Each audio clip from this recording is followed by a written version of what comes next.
Boa noite. O motorista que precisou passar pelas rodovias da região hoje teve que ter paciência.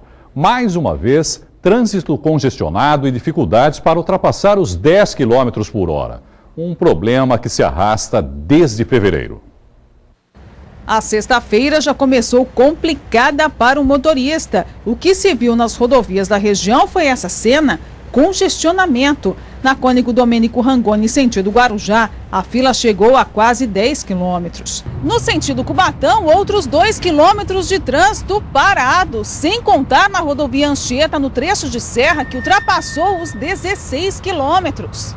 O motivo, segundo a Polícia Rodoviária, é o excesso de caminhões que chegam para carregar e descarregar nos terminais do porto. O reflexo foi direto nas cidades. A opinião parecia unânime. A quantidade de veículos só prejudica. O que prejudica mais é a gente querendo fazer algo aqui no centro da cidade e não consegue porque o trânsito não dá.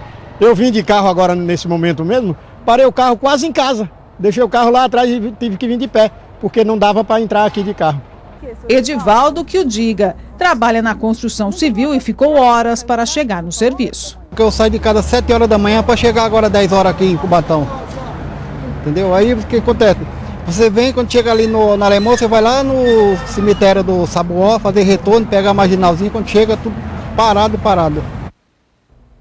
Para discutir o problema, durante a tarde, representantes da Ecovias, Codesp, Polícia Rodoviária e Prefeitura de Santos estiveram reunidos no Paço Municipal.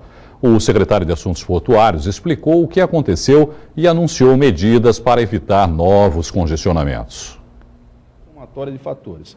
Um acúmulo de um acúmulo de outro, foi parando e a gente teve a cadeia toda parada. Então, foi na parte da manhã, a Polícia Rodoviária mandou lá um reforço para a região e o trânsito acabou sendo liberado na parte da manhã.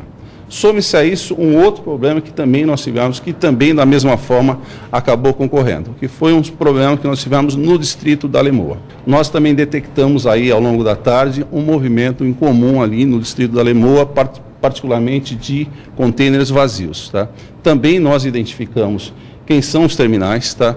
Da mesma forma, agora dessa vez a Prefeitura, já que é uma área da Prefeitura, a Prefeitura vai da mesma forma, penalizar os terminais que causaram a situação. E a partir da semana que vem, gostaria de anunciar isso, nós vamos fazer, a Prefeitura vai fazer operações conjuntas junto com a Polícia Militar, com a Secretaria de Finanças e CT, nós vamos fazer operações na Lemoa, no sentido de evitar que a Lemoa concorra para esse problema de congestionamento na entrada da cidade. A decisão da Justiça de caçar a prefeita de Cubatão repercute na cidade. Nas bancas, o assunto era evidente. E nas ruas, a população ainda tentava entender a cassação da prefeita Márcia Rosa. As coisas não podem ser dessa maneira, né? De uma hora para outra resolve se caçar alguém, precisa ter um entendimento. Primeiro precisa ter a noção do porquê, até ter uma prova final, coisa do tipo, do que pode estar ocorrendo, né? Outros aproveitaram para reclamar das condições da cidade. Cubatão está muito horrível, no médico, tá colégio, espaço, está tudo muito ruim. Ela tinha que sair mesmo para dar lugar para alguém fazer alguma coisa para Cubatão. A cassação da prefeita também atinge o vice de Cubatão, Donizete Tavares do Nascimento, e se baseia no suposto abuso de poder e da máquina pública durante as últimas eleições. A decisão também suspende os direitos políticos dos dois por 8 anos. Como é em primeira instância, a prefeita ainda pode recorrer. Uma nova eleição só seria realizada se a defesa dela perdesse em 2 instâncias na justiça.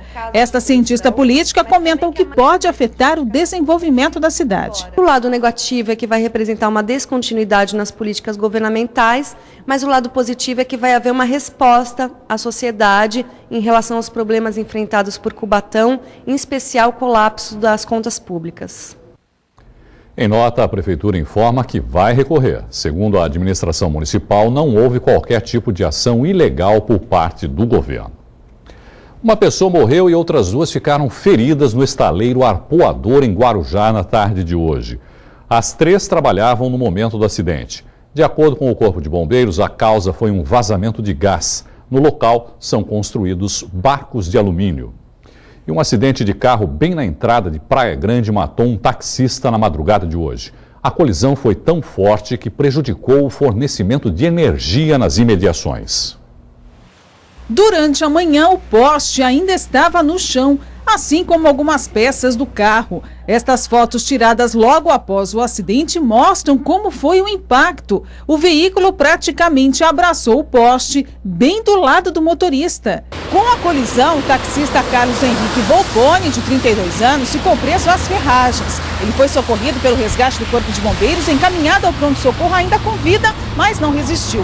A polícia vai investigar agora o que teria ocasionado o acidente. A colisão foi em frente a este posto de combustíveis que na hora estava fechado. Com o impacto do carro, o poste bateu no telhado do posto, que também ficou comprometido, sem contar com a falta de energia. As bombas de combustíveis ficaram paradas por várias horas. Tem que analisar aí e ver se tem como alguém ressarcir esse prejuízo, né? Técnicos da CPFL foram acionados, trabalharam na substituição do poste e no restabelecimento da energia, que também atingiu este shopping, que tem mais de 180 lojas, que fica na Avenida Ayrton Senna. O funcionamento dele não foi prejudicado porque o local tem gerador. Na edição de ontem, nós noticiamos um assalto em um ponto de ônibus em São Vicente.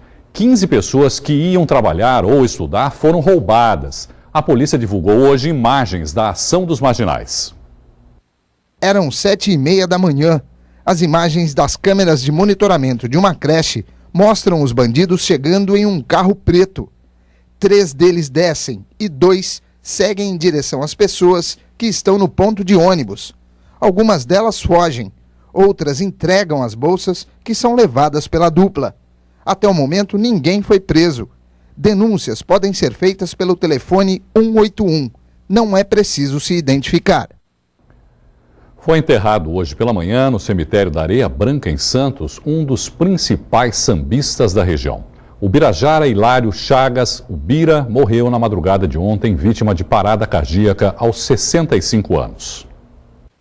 O velório aconteceu na noite de ontem na Santa Casa de Santos. Entre amigos e parentes que estiveram presentes na despedida do sambista, a sensação era de que a luta pelo carnaval da cidade e a favor da comunidade negra não foi em vão. Para a cidade de Santos, ele queria fazer como aconteceu com o Rio de Janeiro, fazer o samba, ficar forte, ter engajamento de novo, ter a união das coimãs, das escolas de samba. Ele passou a vida inteira dele lutando pelo direito dos afrodescendentes e pelos sambistas na cidade. O Birajara Chagas, também conhecido como Bira, foi diretor das escolas de samba, Unido dos Morros e Império do Samba, e um dos responsáveis pela retomada do carnaval em Santos. E foi uma pessoa que lutou muito, para isso e para fazer valer, tudo que ele acreditava. Além disso, Bira, que também era negro, teve uma passagem importante pelo Conselho de Participação e Desenvolvimento da Comunidade Negra de Santos. Um cidadão que procurou implementar políticas públicas e afirmativas no âmbito da nossa cidade, foi um precursor em muitas das nossas lutas aqui. Já os que tiveram a oportunidade de conhecer de perto essa personalidade da região, fica uma lição. A maior mensagem que ele deixou é que eles não podem desistir do sonho, Quando você tem um sonho, você tem um objetivo, você tem que correr atrás. O projeto do Museu Pelé ganhou novos investidores. As obras de restauração estão quase concluídas. O rei do futebol veio a Santos e participou do anúncio das novidades sobre o futuro ponto turístico. A previsão é que o museu fique pronto até a Copa do Mundo. O projeto, orçado em 28 milhões de reais, recebeu verbas da Lei Rouanet. 22 milhões já foram utilizados. Até agora foram concluídos 75% da restauração do casarão do século XIX, localizado no Valongo. Falta a parte de pisos, falta a parte de vidros, falta a parte de hidráulica elétrica. Estamos aguardando concluir a captação de recursos da parte do restauro para poder já receber recursos da museologia. 2.300 peças devem integrar o acervo. O museu também vai contar com muita tecnologia. Vai ser possível ver imagens de Pelé em projeções eletrônicas e até participar de jogos interativos.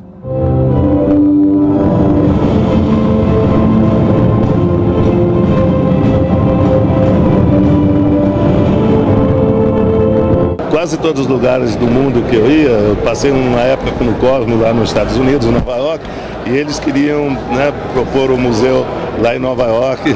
Depois, viajando pelo mundo, em Minas, né, Minas Gerais, porque eu nasci em Três Corações, eles queriam fazer um museu lá, mas eu saí para o mundo daqui do Santos. Então eu dizia para ele, olha, tem que caprichar porque eu saí para o mundo daqui de Santos. Nós queremos fazer um museu eminentemente brasileiro, e o Pelé merece isso.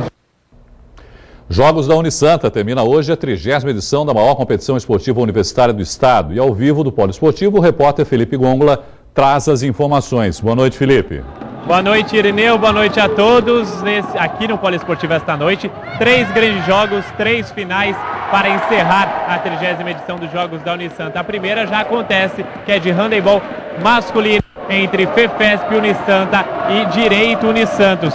Quem segue na frente é a Direito, que está no placar de 3-2, numa partida disputadíssima. Depois, a partida vai acontecer é de futsal feminino entre FEFESP Unisanta também e Direito Unisantos.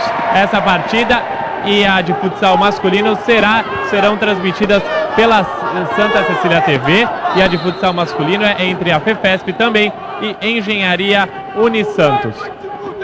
Ao placar geral preliminar está no masculino, com a FEFESP liderando 74 pontos, seguida da Engenharia Unisanta com 70 pontos e a Medicina Santos em terceiro lugar com 48. Lembrando que a Engenharia Unisanta não tem como já ultrapassar a FEFESP, pois não está em nenhuma das finais de hoje. No feminino, a FEFESP também lidera com 74 pontos, seguida da Medicina Santos com 48 e a Físio Unisanta com 41. Ou em relação ao Santos, 2 informações importantes. A primeira que acontece neste momento na Vila Belmiro, uma reunião entre diretores do Peixe e diretores também do Barcelona para definir o futuro do craque Neymar. O pai do jogador participou do encontro, mas já deixou o estádio. A segunda informação é com relação aos reforços. O Santos acertou a contratação do atacante William José. O atleta de 21 anos veio do Grêmio e ele tem entre os currículos, né, o principal título é da Copa Sul-Americana 2002 pelo São Paulo. Essas são as informações dos Jogos da Unisanta. A torcida está forte e você vai ver tudo também, as 2 partidas pela Santa Cecília TV logo depois do Caderno Regional. Irineu. E Felipe, daqui a pouquinho. Mais uma vez, a Unisanta é uma das sedes do CIOP, Congresso Internacional de Odontologia do Litoral Paulista. O tema da 16ª edição é o comprometimento da odontologia com o desenvolvimento científico e social. A programação, que reúne profissionais renomados do Brasil e do exterior, segue até amanhã. A edição de hoje termina aqui, lembrando que com o término dos Jogos da Unisanta, na segunda-feira o Caderno Regional volta ao seu horário normal às 7h30 da noite. Tenham todos um excelente final de semana. Pelo Santa Portal, você continua bem informado. Uma boa noite. Tchau.